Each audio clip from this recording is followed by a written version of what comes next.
Hey everyone, welcome to CarryCode. Today we're going to do something a little bit different, and we are going to die the scales on this Spyderco Para 3 pocket knife. So I picked this guy up a couple months ago. It is a canvas micarta Spyderco Para 3, and it is a crew wear steel on it. So I really love the steel. Crew wear is a great steel, super slicey, really fantastic. I originally bought this guy thinking that I was going to take some custom scales and replace them, but I came to find out that the custom scales really aren't made for canvas micarta. So when you take this off, the liners are actually different. So I kept this, but I still don't love the coloring, and I don't do enough what I'll call dirty work to get these canvas micarta scales to really show a patina. So instead what I'm going to do is I'm going to dye them. So that's what we got here. We're going to do today. We've got these RIT Dye More synthetic dyes that I bought off of Amazon. I'll put the link below to them. So we've got smoky blue and we've got an apricot orange. I'm going to have my daughter actually help me with this. So she's probably going to want this to be dyed orange. So what we may do is we may dye one scale first, see what it looks like. And if it looks kind of cool, maybe we'll do one scale of each color, or maybe we'll just the whole thing one color. But that's what we're going to do. So first we got to get the knife prepared. So we've got to get the scales off. So I'm going to use this new little bit driver from Civivi. I'm going to use this in another video that I have coming up as well. But it's called a key bit. It's a T6 and T8 screwdriver that's kind of held within this little capsule. So you unscrew it, and then you've got your little bit. It's magnetized in there. And then you can kind of use the key ring for your leverage to turn things. So first thing you got to do is, of course, get the pocket clip off.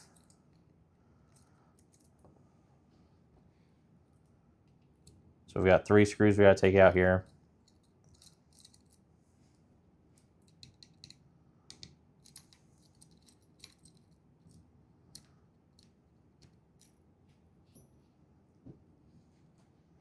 All right, so we've got the 3 screws out and the pocket clip out.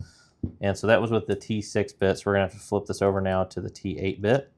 This is magnetized too in there, so that's kind of nice. So first I think we'll start with the smaller screws here on the end. Let's get those guys out. These are a little bit looser than you're probably gonna normally encounter because, like I said, I've taken this thing apart a couple of times in order to figure out that it didn't have the capability to use custom scales on it, since the micarta liners are made differently than the liners for like the G10. So this guy, I actually forgot I need a pair of pliers to get that out, and I don't think I have a pair of pliers with me, so bear with me 1 second. All right, so I'm back. I've got my pliers now. So what you have to do here is you kind of have to grab the little sleeve that's down inside of there with a pair of pliers as you're getting out this other side. That way it just doesn't turn on you, otherwise it just spins forever. So that's the little sleeve you got to get out. It started on both sides. So when I took this back apart before, I didn't put any Loctite in it when I was going back, just since I knew I'd be taking this thing apart again. So now we're going to do the pivot screws on either side. All right. And you do want to be careful while you're doing this. You just got to remember that this is a knife, it's sharp, and you're taking things apart, so stuff is going to be looser and it can come completely apart. But especially with these canvas micarta, they come off nice and easy, so not too worried. But it can be a little sticky here where you've got that little pin, that alignment pin, and then also the lanyard hole down at the bottom can sometimes give you fits.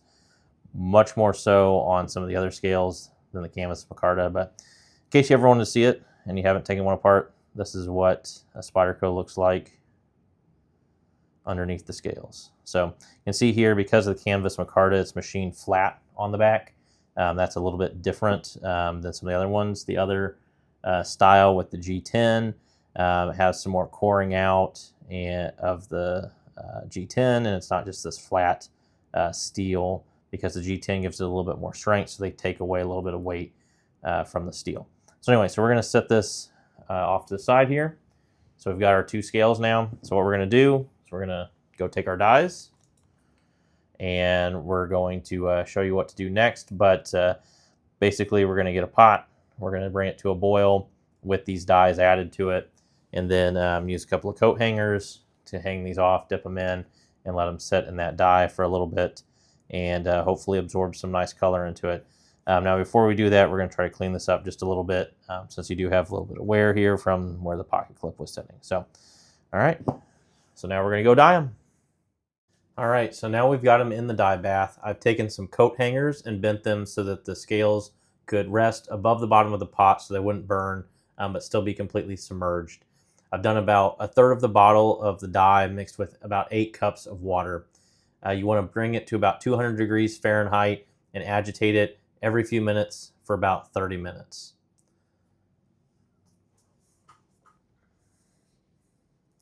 After that, you take it over to the dye fixative bath.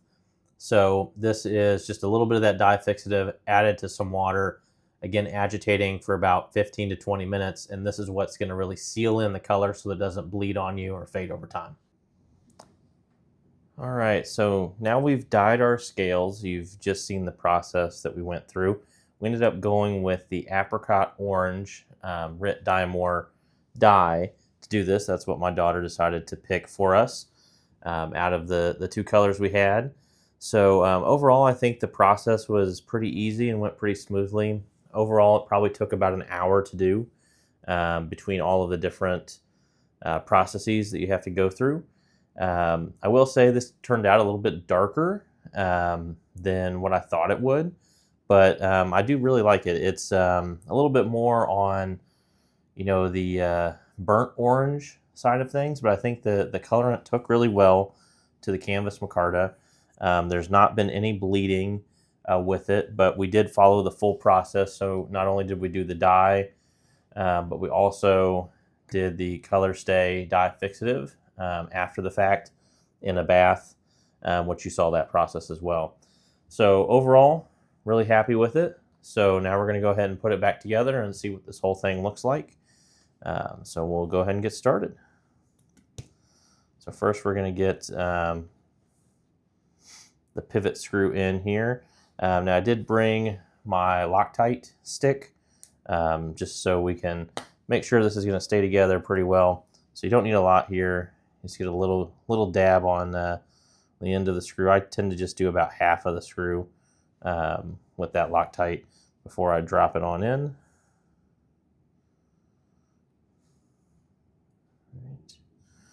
And actually, since I went ahead and filmed the first part of this video, I also got another little tool here that I'll link down below. So I'm going to try it out to see how it works to get this guy back together. So we're going to tighten up the pivot screws pretty good here to start out with, but then we will loosen it up as needed here after the fact. So we got one side in. Let's get a little bit of Loctite on the other side. And drop that in. I'll try to do this at a little bit more of an angle so you guys can see. So this guy kind of like it has a little ratcheting kind of finger turn it here. So this is just a nice little toolkit I picked up off of Amazon. It's got some extensions on it, just a little ratcheting T-handle screwdriver. So, all right. So we got those guys in. So now we'll do the back spacer here. This is the trickiest part because you do have to hold it again with the pliers. Hold the little spacer in. So this one can take a little bit of finagling just to get everything lined up. Got our little bit of Loctite.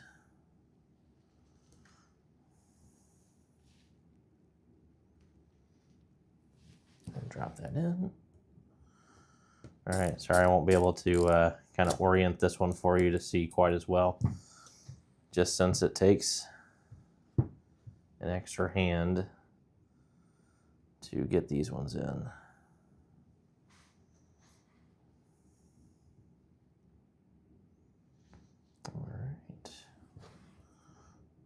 the other side.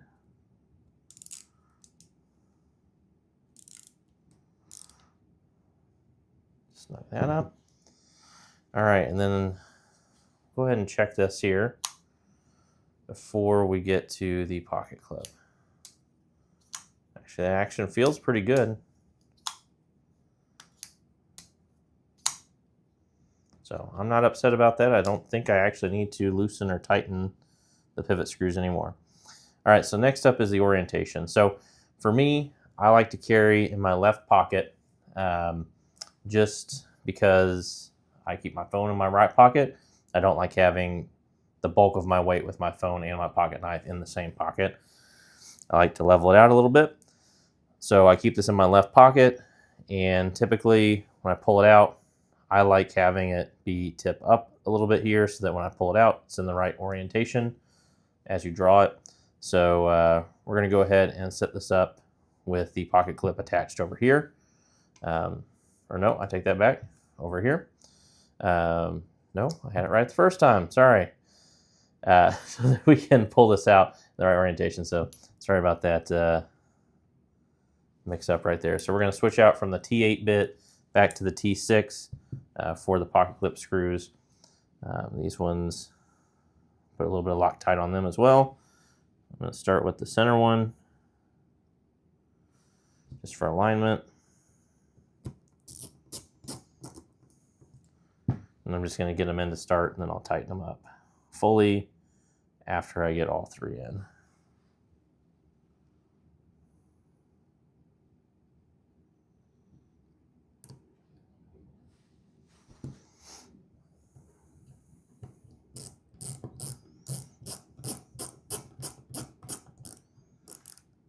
I will say I do like this little tool so far for getting pocket knives together.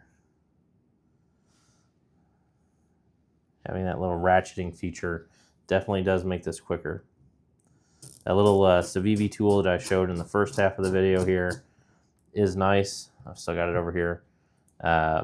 You know, it works well, especially if you're wanting to do it as an EDC. So this is, I always like to have a little screwdriver with me if I need to ever tighten anything up.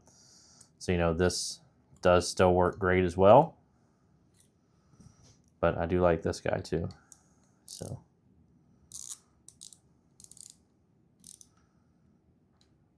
Feels nice and secure. Feels like they're pretty good bits. They're not going to strip anything out. So there we have it. So we've gone from the natural micarta to the dyed orange. And I think it looks really great. It's what I wanted. Honestly, color-wise, it kind of looks like the Rex 121 edition that they did that came in the lightweight FRN material. And then it also came, I think, in G10 was the other option. So there isn't a micarta version, but that's kind of the color that this looks like. So I'm sure some people may, if they see this out and about, may confuse that for that one. But I like it. I think it looks good. I think it really brought a lot of character to the pocket knife. So yeah, your pocket knife, even if you bought it, if you didn't love it, after you got it home with the colorway, there's still hope for you, right? You can go out, you can get some of these dyes, you can get the color fixative, and have some fun with it and do some cool things. You know, I just did this one color. You could do multiple colors. You could do tie-dye. Right, this type of stuff is kind of what you use for tie-dye shirts. So you could go all kind of crazy ways with this. So that's one beauty about the micarta. You can let it naturally age and get some patina that way.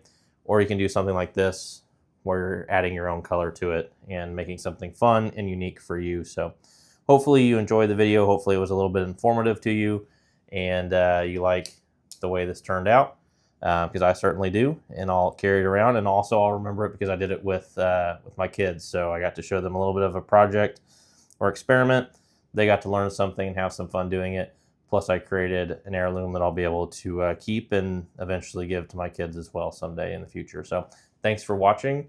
This has been CarryCode. Make sure to like and subscribe below. Let me know if you've customized a pocket knife and what you did to it. And I'll catch you on the next video. Thanks.